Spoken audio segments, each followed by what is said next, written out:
You need the most screen. He said you're the Fattest. Oh, You do need the most screen. I know you're trying to hide it by freaking only having your head in the shot. Oh.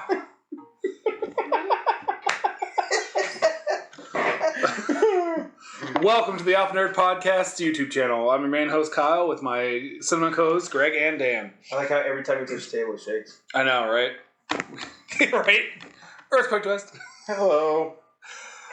Due to technical difficulties for the radio station, we're not recording live like we normally do. We're going to just do as much as we can through this until my phone shuts off. That's about a good... That's about as good as it That's a good So, how long is it going to last then? Is there an estimate? I don't know. We'll find out. We're going to learn today. How much battery life did it have? It was at like 80%. No, it's going to last a long time. So, we'll start with what we originally were starting with.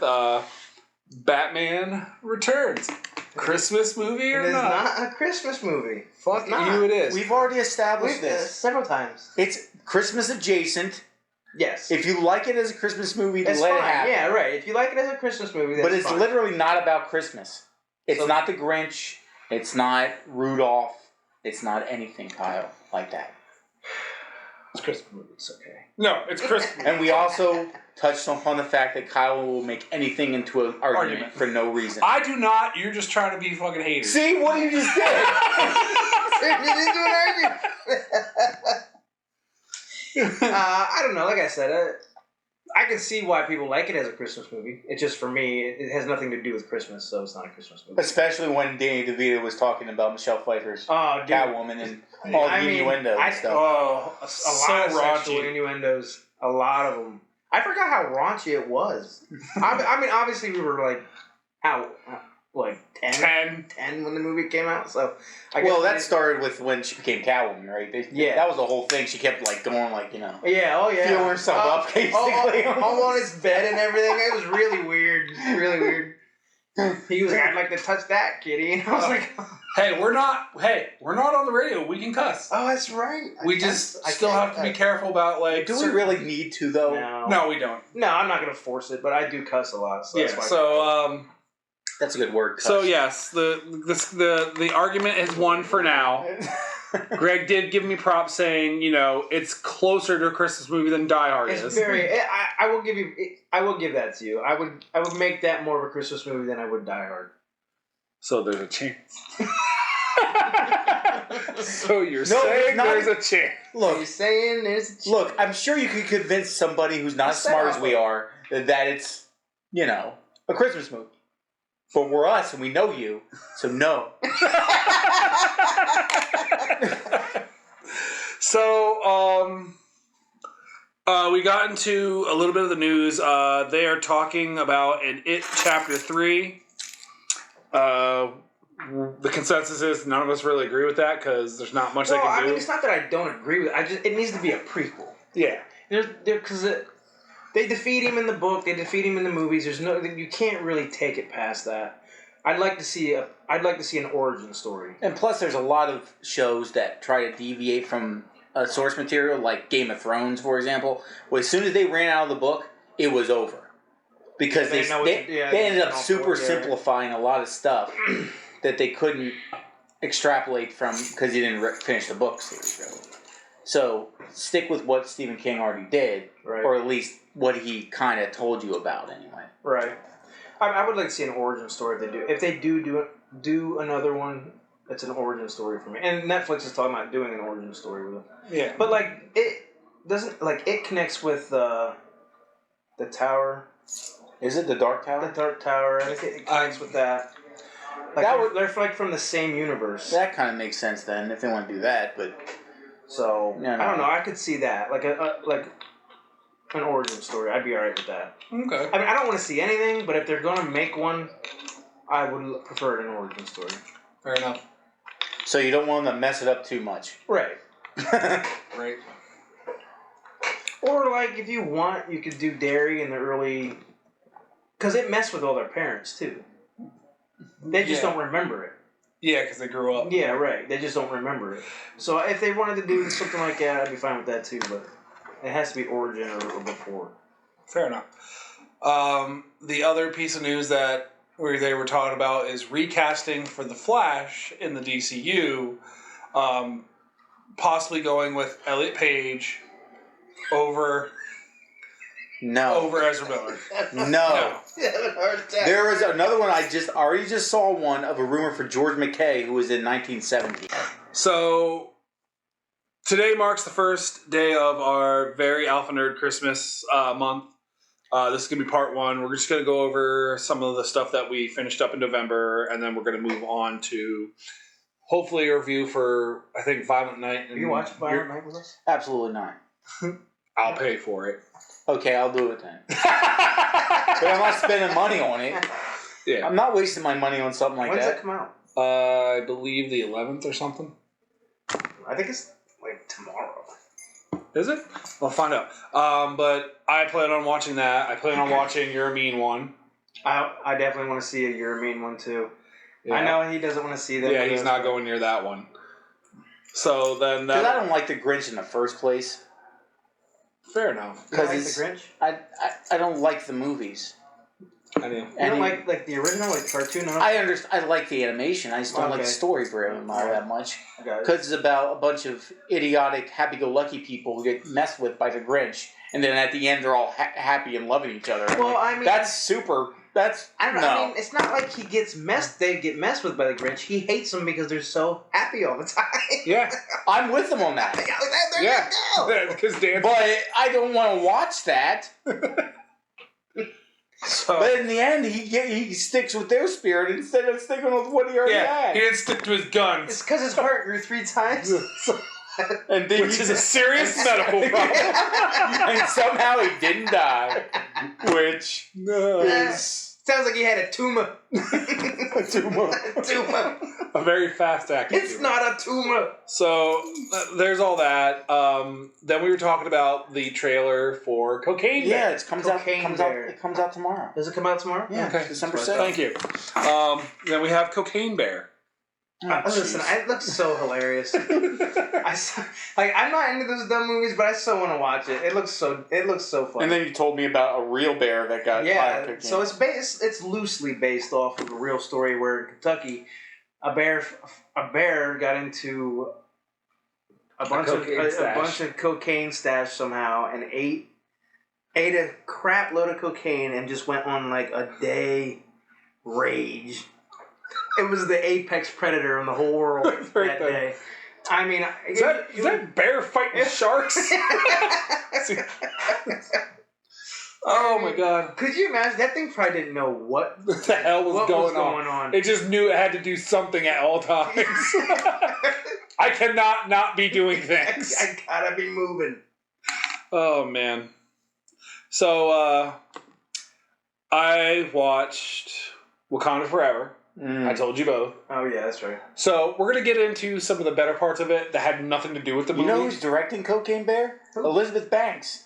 Really? Really? Zack and Miri make a porno? And all that? Not surprised. So, I want to tell you... Listen, and this is going to be great. I took... Did you see the preview?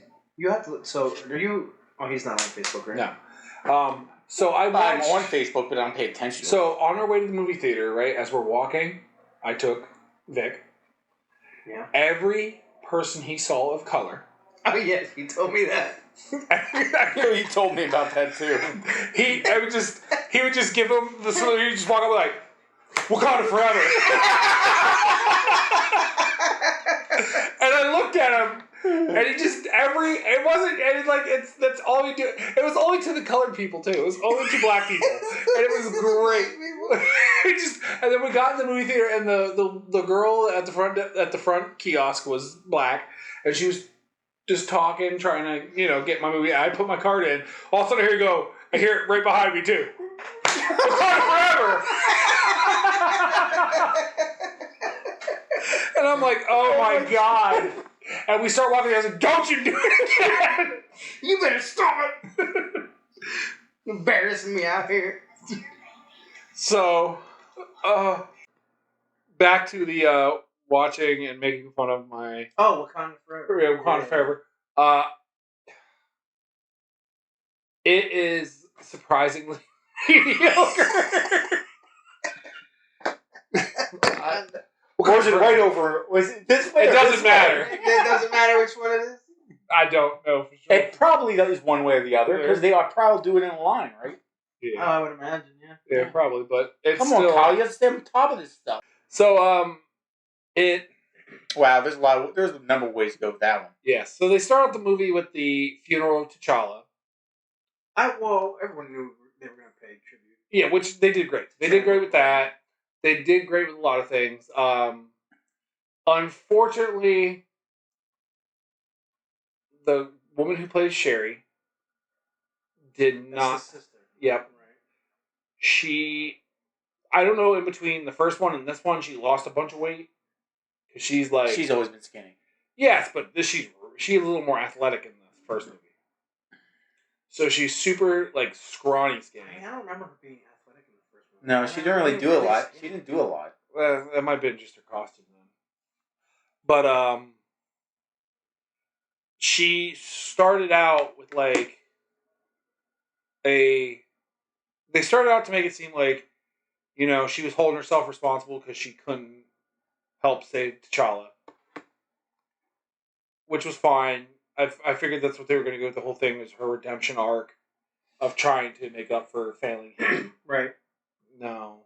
No. Because she weirdly went, she goes, sometimes when I think about him so much, I just want to make the world burn like it was the rest of the world's fault for him dying. Okay, where did that come? So it came out of nowhere, basically? Yeah, it came out of complete and utter nowhere for, no real context of why she's just Do they explain how he dies? Illness. They just say illness, so they're just cancer. They still haven't cured cancer, right? Even though they can fly through the air with she can literally go inside your body with little nanobots. It fix you up. But they can't. Yeah. So cancer. Look. The paradox of the Marvel Universe will be going on for 60 years, okay? Yeah, right. I mean... the Fantastic Four can go to other dimensions, but simply can't. We don't have infinite energy. It's still using, the internal combustion engine. Okay, whatever. What can you do? I don't get the whole want to burn the world because, like you said, it's not like the world did him in. Yeah, it's not like... What they should have did probably was they have the big thing, and then they concentrate on one or two characters. So it should be Shuri, Namor, or however they... Namor. Oh, whatever. Anyway. And somebody else as a tertiary. Probably his mother. Right? Or somebody like that. That way they can have their individual journeys going on without having all this other stuff. A good portion of the movie was just the Queen. Right. Doing her thing. Their mom doing her thing. And she was actually really badass through more than halfway. She dies, correct? Yes. She dies, and it was a weird flip. She drowns? Yeah. Yeah, she drowns. The one thing I found weird is... And a big cup of tea. Nobody... and a big cup of tea. No, but... Not in the ocean. A big cup of tea. The weird thing is, and it's not just Sherry that has that weird flip-flop back of, motivations and stuff. Namor has it, too. The queen has it too. Her first thing was she's all right, my son's dead. I'm all pissed off. So it sounds like to me that they had too many writers involved. Yeah, everyone was trying to flip flop back and forth between motivations. So Namor starts out with like I told you, he doesn't even talk like a regal ruler. He talks like the creepy guy that's like a serial killer or a gangster in like the old 90s movies where he's like, hey Holmes, I'm gonna get you.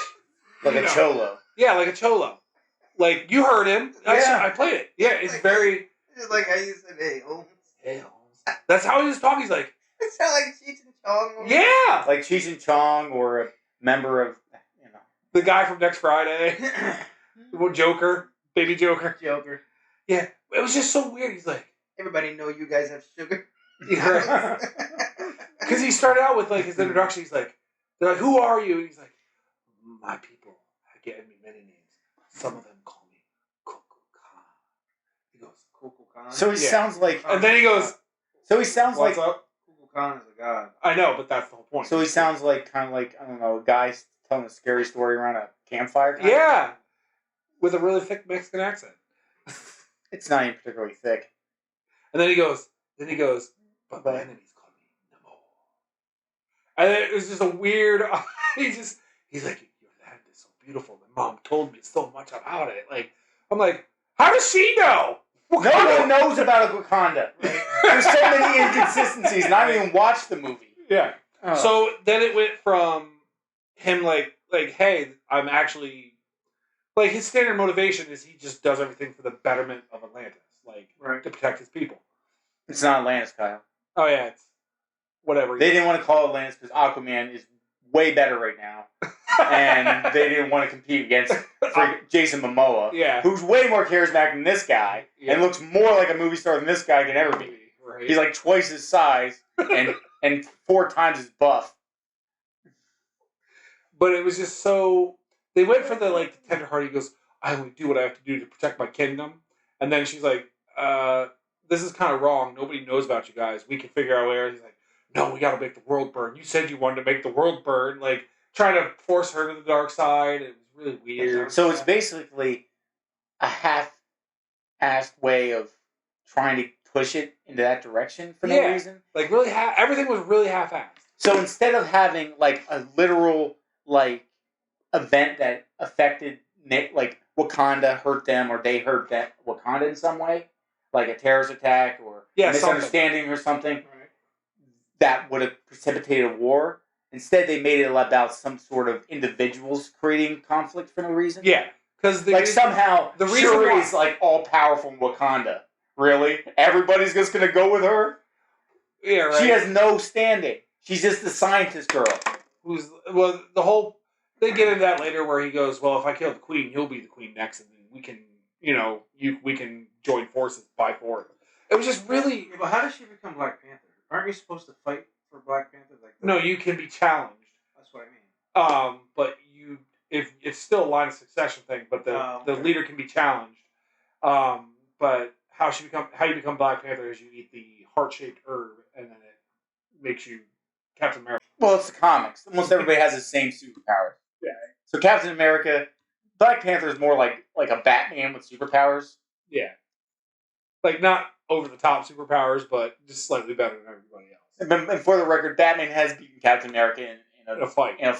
But that was a reader poll thing. So who knows? Yeah, statistics. Back in the 80s, they had a poll where they fought each other. Yeah. Like a crossover thing. And Captain America barely lost. Because, the thing was, they fought for 12 hours straight in the sewer.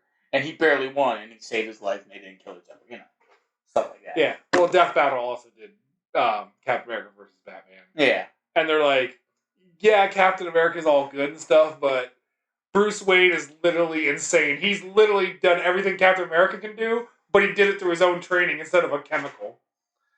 Well, I'm sure Captain America trained too, though. No, he doesn't really train at all. No, he doesn't have to. The serum doesn't all. In the comics, he trains. Come on, man. Yeah, but he doesn't have to. The serum does. Yeah, but he trained, though. Yeah, but Batman's trained way more than him. Like, Batman... Literally, Kyle, if they were honest with themselves, as soon as Captain America punched him once, he'd be dead. Fair enough. The guy can lift a car over his head. No, I think not. I think Batman could, too. No, he can't. He benches like 500 pounds.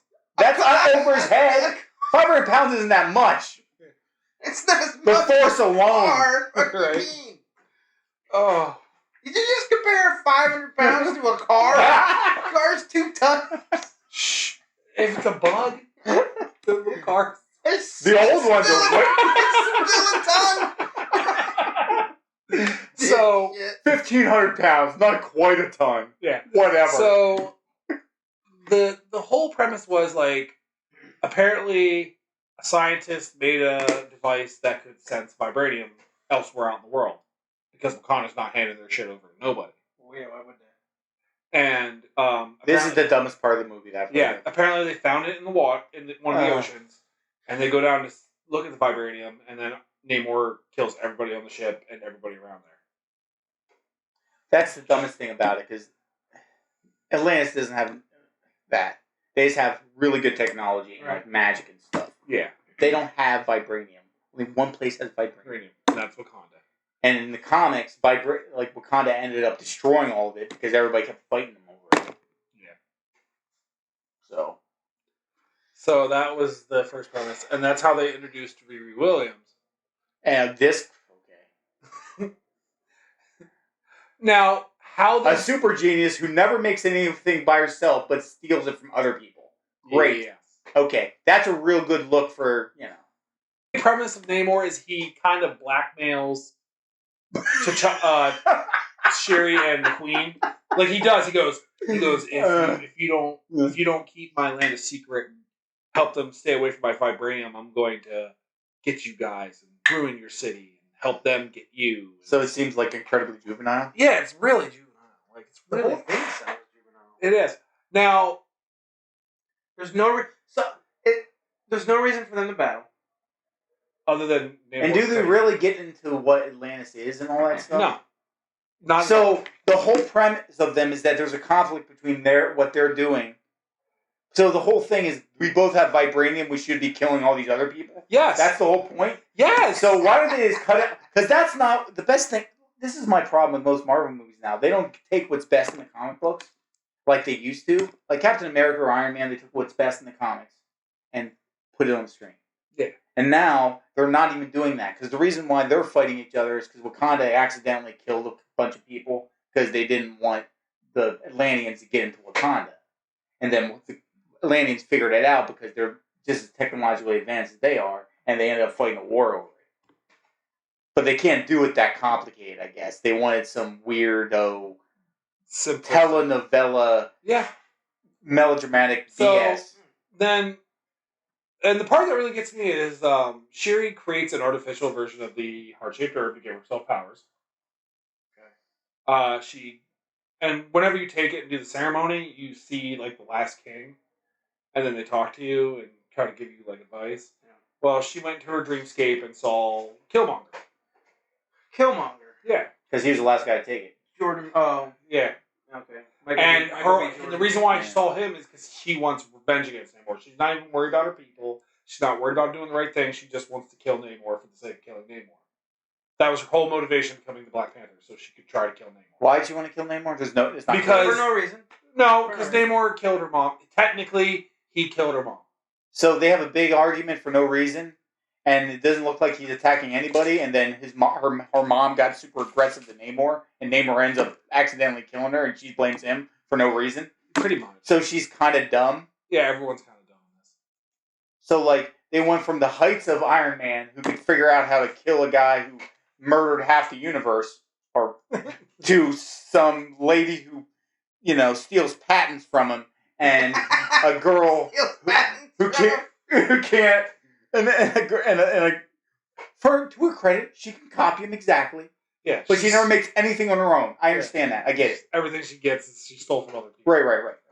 So she's kind of like a supervillain, actually. If you think about it. Yeah, she's kind of Riri Williams is kind of a supervillain. She doesn't even. She acts like She acts like she's not a supervillain, but she's a supervillain. Yeah, she's more or less. It's all about her. Yeah, it's all about her. It is like in her in the comic books. It's all like a vanity project because she thinks it's fun and cool and not like. And it's not really save people for the sake of saving people. She does it for like the media posts and shit like that. Yeah. So I know all about Riri Williams. He studied up for his hate. Or Wee. Whatever. Wee Williams. Yeah, so it was. We're crawling through this movie. We're crawling. I'm actually really. It was a 3-hour movie, Greg. So and you blame me for too many things. By the way, how's the fight with Namor? The actual fight was actually really well scripted. It was really choreographed real well. Like I heard the CGI was kind of terrible. Yeah. He did tell me. Like her head was like a half inch to the neck of the suit, so it looks weird. He said her head is like here, and her neck is over here a little bit. So and her head's really big for her body, so it makes it even real weird because they tried to model the suit around her actual skinny body. So it looks like this little tiny suit with a giant bobblehead on it. So it's like the animatic where like a stick figure kind of? Yeah. And then the whole stupid ending fight was just she wanted to start stuff with Namor so she could lure him out to kill him. she was allowing all the Wakandans to die so she could kill Namor. So she let like hundreds of Wakandans die just for the sake of just to kill Namor. So she's an absolute piece of shit too. Yeah. Okay, great. It's for her motivation. Sounds like a villain too. Yeah. That was her whole motivation, was like villainous. And they're like, if you kill Namor, he'll become a martyr and his people will rally behind his death. She's like, I don't care. I get to kill him now. That's all that matters. I'm like, this is really bad character development.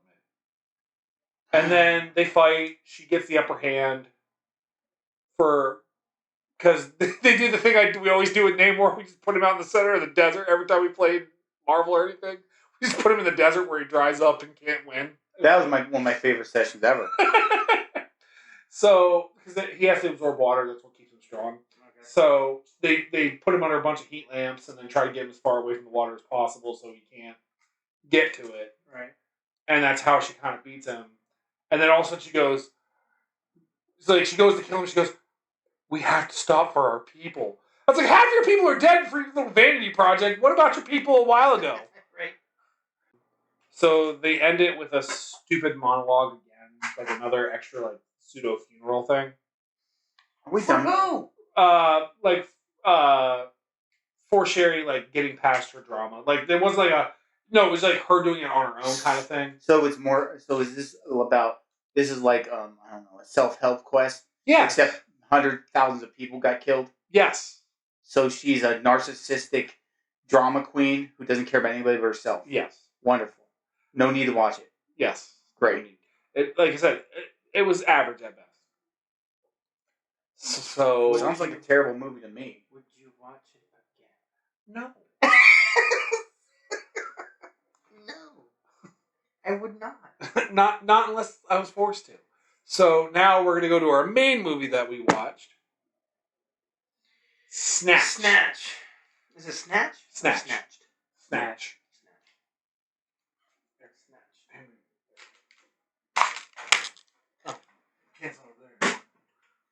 So who wants to kick this one off? You, since you're the one who's never seen it till this time. All right, so it's really a movie about just a bunch of crooks. Criminals. Yeah, crooks. There it is. What it is. Yeah, really. I mean, that's really what it is. So it's the guy is actually from the Toast of London, the main villain. They're all villains in their own way, though, right? Yeah, they're all criminals. So the Brick. So there's a bunch of subplots. Like one of the primary one involving Brad Pitt was the guy needed a new office, quote unquote, because he had his little. He had a little casino. It was like a camper thing, yeah, right? Yeah. In what they call a caravan in England, and it was falling apart, so he needed a new one, and he was trying to get one that wouldn't be registered because he's a criminal. Right. So he went to Irish gypsies, who... Well, it starts off with, what's his name, telling Jason Statham he needs to have a fighter.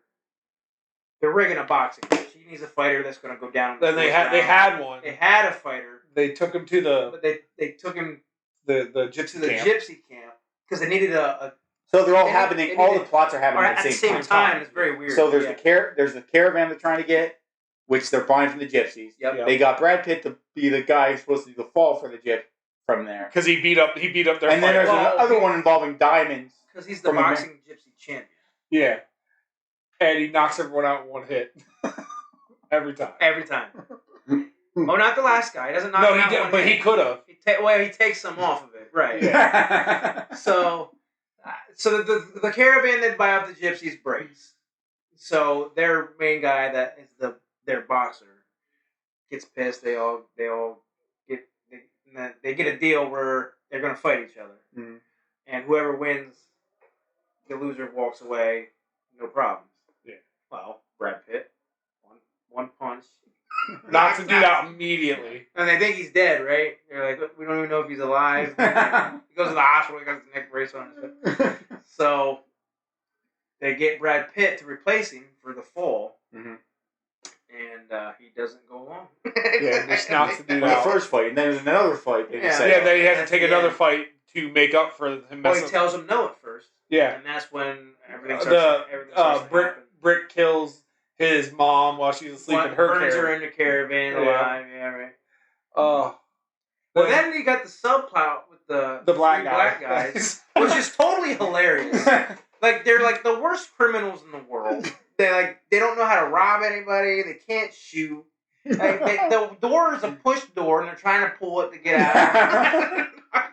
It's just horrible. It was like this one time. And then the fat black guy's their getaway driver, and he hits that van from behind because he just backs up right into it. He goes, it was at a funny angle. He goes, it was right behind you. He goes, no, it was at a funny angle. They both go, right behind you. It's right there. It's so hard to explain because it is so jumpy. Yeah, it's all over the place. It's so jumpy. It's a good movie. It's a solid movie. Yes. Other than Brad, you can only understand the quarter. I loved it when they first introduced him. They literally talked about Pikey speaking like another language, and they start talking. You go, how the fuck can you understand them? And then right after they said that, he said, how the fuck do you understand them? Like right after you said it. I was like, it was good. I'm glad we had the closed captioning on though, because I would have never caught half of it. Even the closed captionings didn't. There was certain lines that they just did not do anything. Like, there'd be no captions, none. And he'd be like saying like 2-3 whole lines. It's a good movie. I like the dog. The dog. I like how it ate the squeaky toy, so every time you see it, and they touch me, it squeaks. Like it's pretty good. It ate the diamond. It ate a shoe. They started attacking him. Remember? Yeah. He's like, the dog's nice, and all of a sudden he starts attacking him out of nowhere. It's a good movie. It's just jumpy. I do like the ending. How he sets up. Brad Pitt has all his family. Gypsy. They set everything up and they kill everybody. Assassinate everyone. Did they ever explain why they did that? Well, because they just didn't like him. No, because Brick killed his mom. Brick killed his mom. Accidentally. He did on purpose because the old guy. Brad Pitt's character didn't want to fight, so the old mobster guy killed his mom to make him fight, to make him understand that there's consequences for not doing what he wants. So he ended up dying too, right? Yes. He got shot in the face. Everyone gets assassinated. So does everybody die? No. Jason Statham lives and Brad Pitt lives. The American what about the black guys? They're alive. Or in jail? They live. No, they live. They're in jail. They're getting arrested though. Remember they are at the end. At the end. Yeah. The one I really liked was Boris the Blade when the Russian guy, Bullet Tooth Tony kills him at the end with a Desert Eagle and shoots him like 9 times. Yeah, it's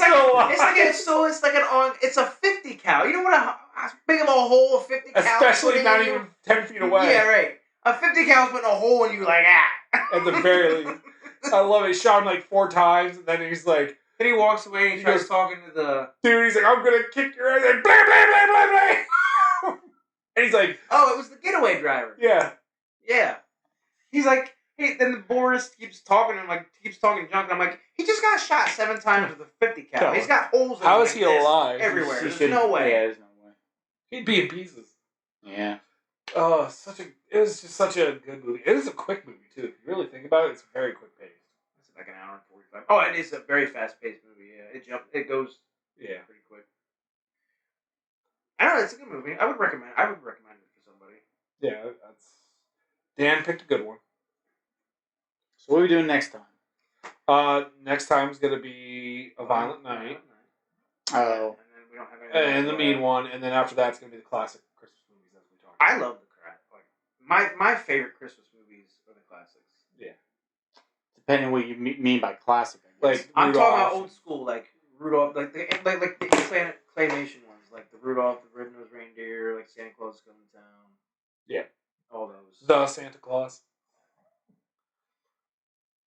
Or what are you two the ones who didn't know who Fred Astaire was?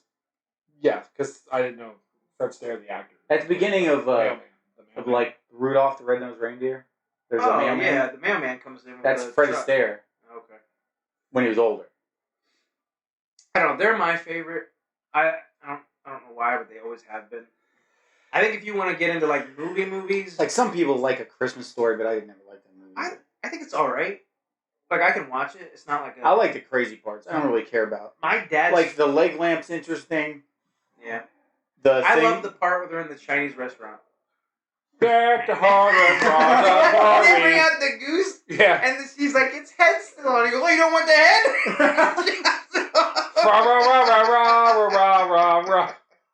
I love it. I love the part where he beats the crap out of the bully. Like, it's a good part. I like the part with, the tongue on the... on the light pole. And they just leave him out there. Yeah. Santa Claus kicking him in the head as he's going down the slide.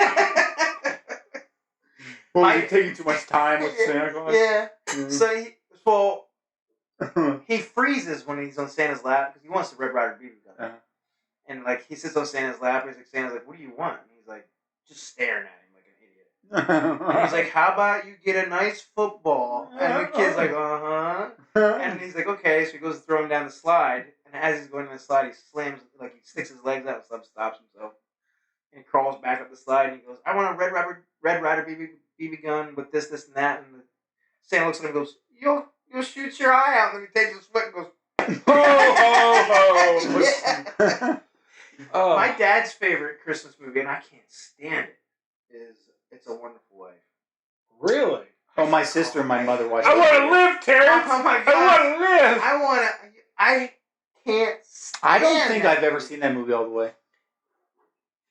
You've never seen it all the way through? I know what it's about. You don't need to see it. I know. I don't.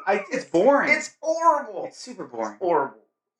You don't want to say that. The angel, I don't want to live no more. He's like, oh, you don't want to say that. I think if any of my older favorite Christmas movie, I think mine would be Scrooge. Scrooge or Scrooge? Scrooge, like the old one, like the Dickens. Yeah. Okay. The Christmas Carol, you mean? Christmas Carol. That's what it's called. I couldn't say it. Yeah, okay. Yeah. He's the main character. So when you say Scrooge, I think of Bill Murray. Yeah. Scrooge. I like it. I like that movie. With the crazy voodoo cab driver. Oh yeah. And the homeless guy, he just brushes off in the beginning, freezes to death in the sewer. Yeah, that's crazy. The lady who plays the fairy or whatever, she's awesome. She like drop kicks him into like next year. Knees him in the nads and punches him in the face. Yeah. I'm gonna have to rewatch it. It's a great movie. I love that movie. That's gonna be one I'm gonna rewatch. It's been so long. Oh, she's the best of them all. She is. Was she the ghost of the Christmas present or her future? I think so. The old guy, the big fat guy's the old guy who's dead is Christmas past. Yeah, she's Christmas Pat. No, the representation of death is Christmas is yet to come because it shows him his death in the future. That's future. So she's present, except not she's jolly. Yeah, right. She's it's either present. She's either she's past. But what's the one who's present is the big fat guy who's taxi driver. Is this the guy? There's no big fat guy. What are you talking about? Oh, I'm talking about the I'm on a Christmas Carol or Christmas Story, like the old one.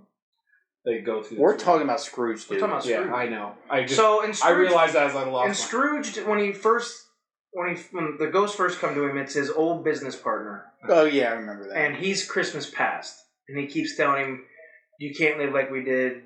You rot. You're from the inside out. And he's like falling apart. He's got like worms growing out of his eyeballs. Yeah, I remember that. And then Christmas present is the lady, the fairy. And she's awesome. She like punches him. She drop kicks him the next year. Like it's awesome. And what's the taxi driver? I don't know. Probably Christmas is yet to come. Well, the Grim Reaper shows up.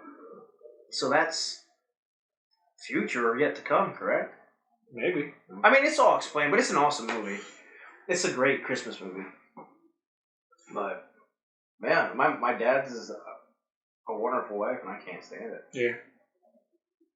It's probably the only thing that was on when he was a kid. Maybe. Fair enough. I don't know. Well, I mean, I think all because for years, the reason why it came on is because it didn't have a copyright on it. That's the reason why it got popular. Right. Because every channel could have it for no cost. Well, I think it's like A Christmas Story is like TLC or something like that. Yeah, something 24/7. Oh my god. What's your favorite modern one? Well, I guess I can't say modern because mine would be like Jim Carrey's The Grinch. Yeah, that's like Jim Carrey did A Christmas Carol in CGI. Yeah, he did. That was decent, but not great. I know a lot of people say like the Polar Express, and I think that's trash. It is trash. Like the animation is really funky. Yeah, whoever said that, he's chopped in the throat. Chopped. I don't know. They're just my favorites. I don't know. Yeah. Carol Kane was Ghost Christmas Present. Dude, she was awesome. Sir? She was awesome. That's an older one. Oh, okay. I know what you're talking about now. She was an awesome part of that movie. And we might have to do Christmas cookies here. We can do that. All right. We are back. We had to take a quick intermission for like 2 seconds, just that way we wouldn't get a copyright for Dan watching the Cocaine Bear trailer. It's a great concept. I don't know if it's that great. Mostly because it's a really short story about a bear who swallowed like a whole kilo of cocaine. And then when the smugglers dropped it on a line in the forest and he's just running around trying to get more cocaine. How about the part where it's in the air and he's like jumping trying to lick it? Did you see him sniffing off the guy's arm? Yeah. He does a line off the arm. Oh my god. There's going to be some interesting movies next year. Is that next year? Yes, February 24th. Oh, okay. Yeah. So we're going to have a lot of interesting movies. Blood and Honey's next year. Oh, Blood and Honey. Oh, no. Whatever. I just want to see. I like Winnie the Pooh fine the way it is. I just want to see how bad they wreck Winnie the Pooh. I'm like, it's gonna be a garbage movie. Yeah, none of us are disagreeing with that. It's gonna be on the same level as Ghost Shark. Ghost Shark was better than that, though. It doesn't ruin a perfectly good thing. That's fair. You know what I mean? They should have kept their copyright updated. Right. Well, I'm not talking about that. I'm just talking about the bad taste involved. Yeah. And the fact that... I mean, that's like the Grinch. Your mean one? Yeah. The copyright ran out on it, and they jumped right on it, trying to make a slasher film. In other words... I just like the beginning of that when he starts beating the chick with the lamp. It's basically a lack of creativity. Yeah. And they want to make some money. I understand that. Yeah. Whatever. At this point, when we see you guys next time, we're going to be discussing A Violent Night, all three of us, and then me and Greg will talk about Your Mean One as Dan rolls. Your Mean One doesn't come out until the 15th. The next one would be exactly the 15th. Oh, nice. Well, we won't be able to talk about the Violent One. You mean Your Mean One. Because it comes out on that day, right? Yeah. No, we might be able to watch it right before, because it's going to be me and you. So. Well, you know I work until 5, and then I get home by 5:30. Yeah, so we'll have to save that. Maybe I'll try to get out early. Yeah. We'll figure something out for that one. All right, guys. Have a good night. Good night. Ho, ho, ho!